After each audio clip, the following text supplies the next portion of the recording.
Today we're doing 13.6, solving radical equations. The homework is page 600. You're doing 1 through 43 odd and 47. The vocabulary you're doing, new vocabulary, it's not really new, but these are some vocabulary words we're picking out: the square property of equality and extraneous solutions. All right. So when we see a radical, and remember, we're just using our properties of equality.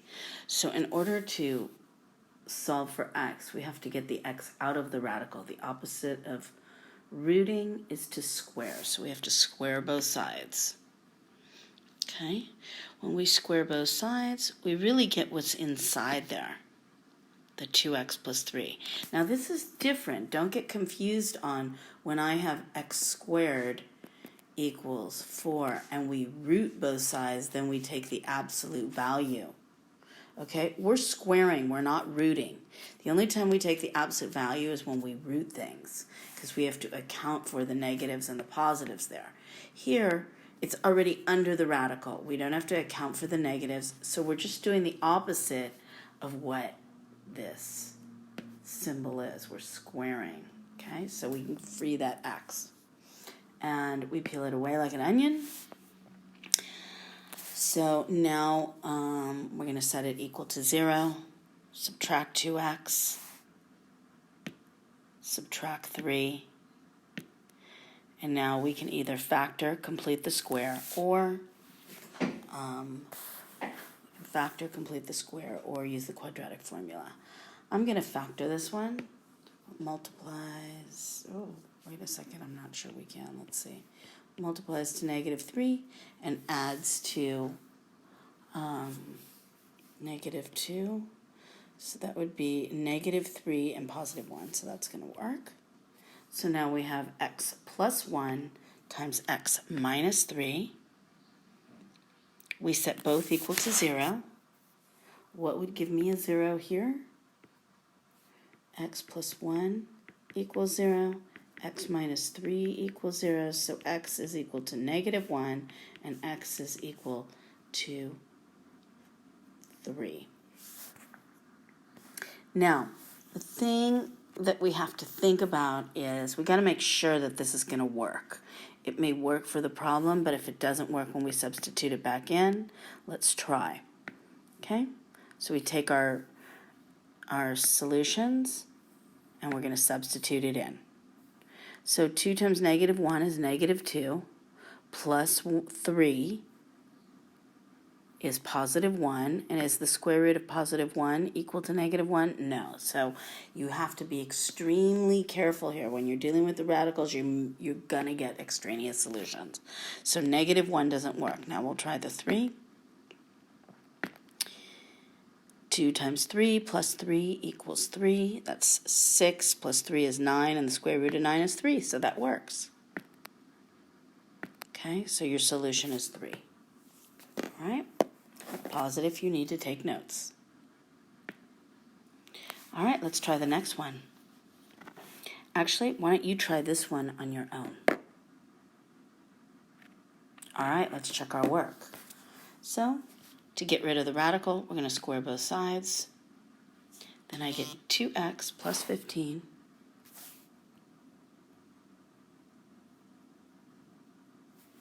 2x plus 15 equals, remember, we have to square the binomial. This does not. This means x, whoops.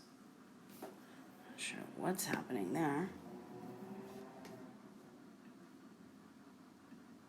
Okay, this means x plus 6 times x plus 6. Okay, and so we'd have to FOIL it. When I'm first, outside, inside, last. Okay, I like to just do x squared. Add the 2, I get plus 12x. Multiply the 2, I get the last term. Okay, that's where I'm getting that from. Now we're going to set it all equal to 0, subtract 2x, subtract the 15, If we can factor, we factor. We can use the quadratic formula. This looks like it's factorable. What multiplies to 21 and adds to 10, 7, and 3. So that becomes x plus 3 times x plus 7 equals 0. And we are going to set both x plus 3 equals 0, x plus 7 equals 0. So x is equal to negative 3 and x is equal to negative 7. Now, we have to try them both. Okay? So I'm substituting in the negative 3. Negative 6 plus 15 is 9. And negative 3 plus 6 is 3. So that works. Negative 3 works. Now we have the negative 7. So I'm doing negative 14 plus 15 is 1. The square root of 1 is not equal to negative 1. So negative 7 does not work. And let's move on. All right, so before we can do this, we want to, before we square each side, we kind of want to get that radical alone. We're getting that x, we're basically peeling it away. So get rid of everything, get the radical alone, then use our square root property. So we're going to subtract 2. X minus 2 equals the quantity of x plus 4.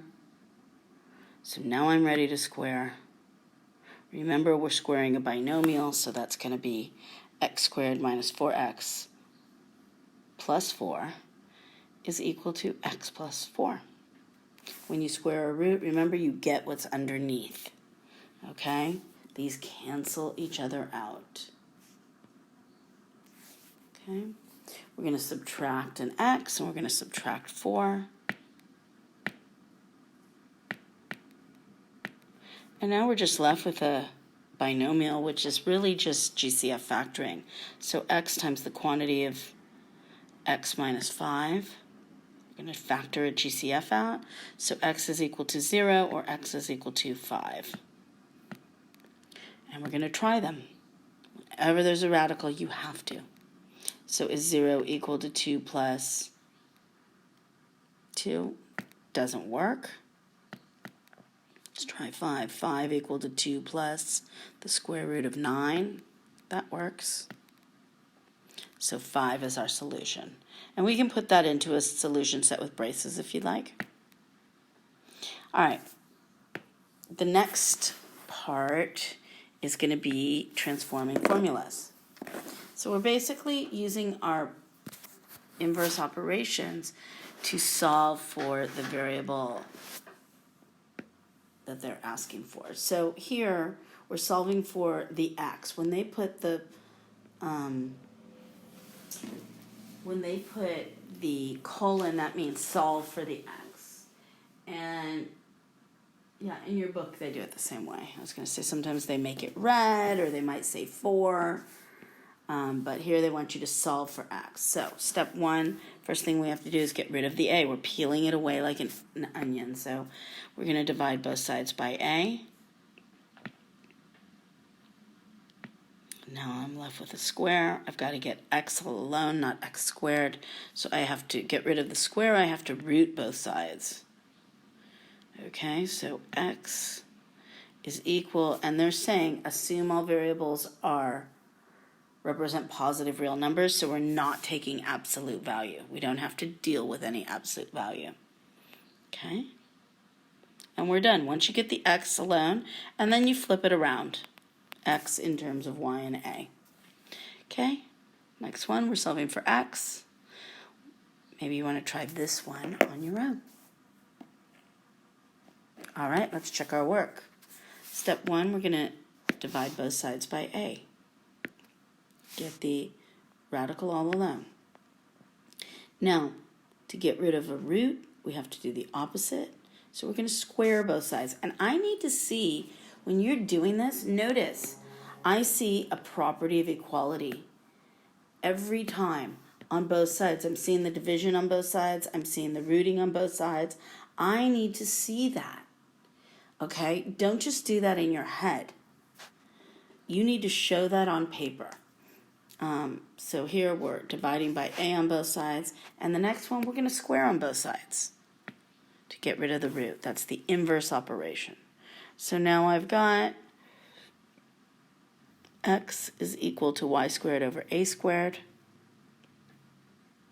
or I'm going to just flip it around.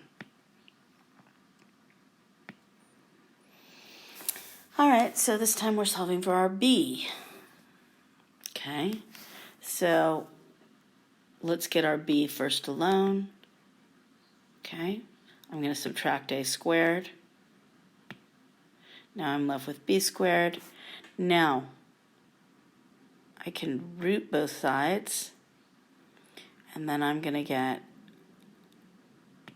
b is equal to the square root of c squared minus a squared.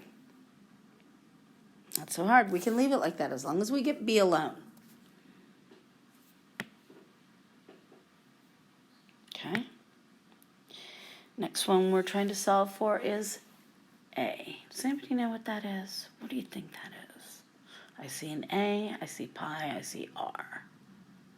That's right, you guessed right. That is solving for the radius given the area and knowing pi. Okay? So, to solve for the a, the first thing we need to do is get rid of the radical. The opposite of rooting is squaring. So I get r squared equals a over pi. To get rid of the pi, to get a alone, we have to multiply both sides by pi. And so we're left with pi times r squared is equal to a. Let's flip it around and write it a in terms of pi and r squared. Okay? And that, my friends, is our lesson. I'll keep that up there for the day. Have a great day.